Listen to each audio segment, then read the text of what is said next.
All right, I want to cut across to Ms. Vandana Hari, founder and CEO of Vanda Insights. Thank you, Ms. Hari, for joining us this evening. Your views on the implications of the current crisis. Nearly all countries, or rather most countries, have already started facing inflation at the back of this crisis.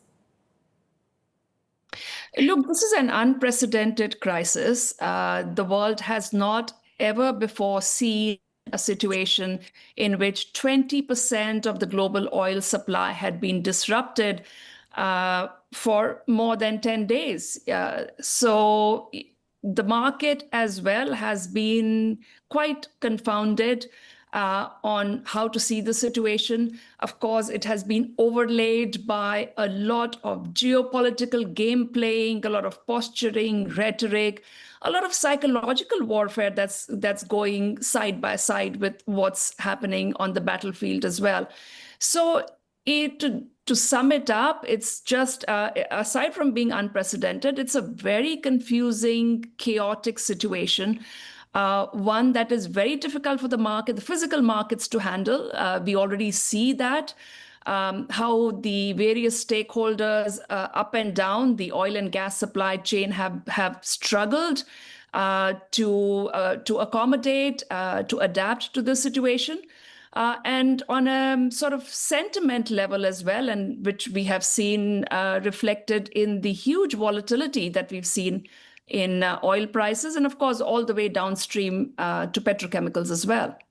But, Ms. Hari, in midst of the bluster and what you call the geopolitical posturing and rhetoric, there is also what is tangible, and we can already see it, and that's the economic fallout of it.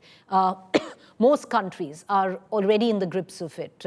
India in itself, where 80% of our gas comes in from the Strait of Hormuz. In terms of oil, it might be much lesser. Now, there will be other countries that will be impacted more than the others. How much of an economic repercussion do you see on this war? Absolutely. So the very immediate impact, understandably, in the physical market in terms of refiners and downstream petrochemical companies struggling to adjust to this new reality of supply uncertainty, supply shock. All of that has been the most evident across Asia, which is not surprising because more than 80% of the flows that come out of the Strait of Hormuz in terms of crude and condensate from the Persian Gulf go into Asia.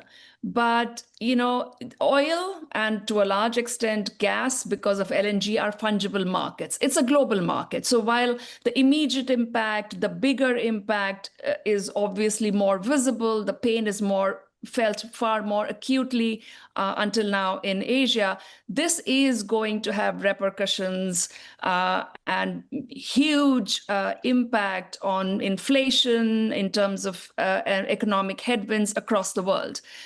We've already seen the oil prices that we see, trading in the futures markets or the physical markets.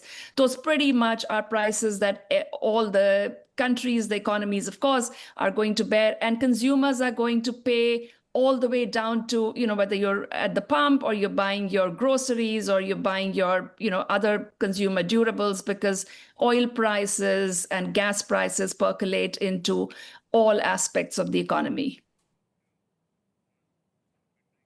Ms. Hari, thank you for joining us. Have a good day. Well, you've left us, and that's what the situation is. It's an ominous note, but that is the time that we live in right now. But thank you for joining us.